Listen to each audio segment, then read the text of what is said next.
Hello everyone, how are you doing? This is MD Tech here with another quick tutorial.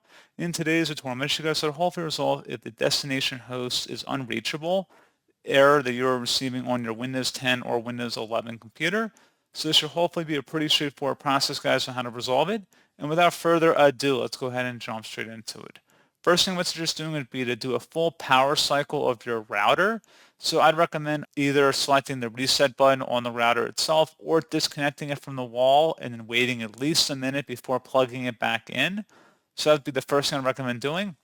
And then open up the search menu and type in CMD. Best match should come back with command prompt. Go ahead and right click on that and select run as administrator. If you receive a user account control prompt, select yes. And now into this elevated command line window, you want to type in ipconfig followed by a space /flush DNS. Flush DNS should all be one word attached to the / out front. Hit enter on your keyboard. Should come back with successfully flushed the DNS resolver cache. Now you want to type in NETSH space winsock, WINSOCK, space reset, once again exactly how you see it on my screen, and hit enter. Should come back with successfully reset the winsock catalog. You must restart the computer in order to complete the reset. At this point, go ahead and close out of here, and you want to restart your computer.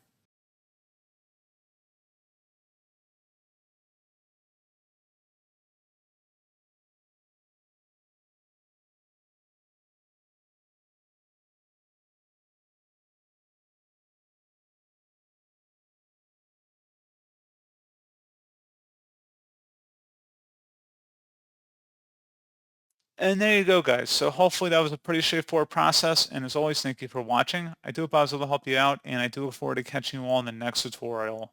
Goodbye.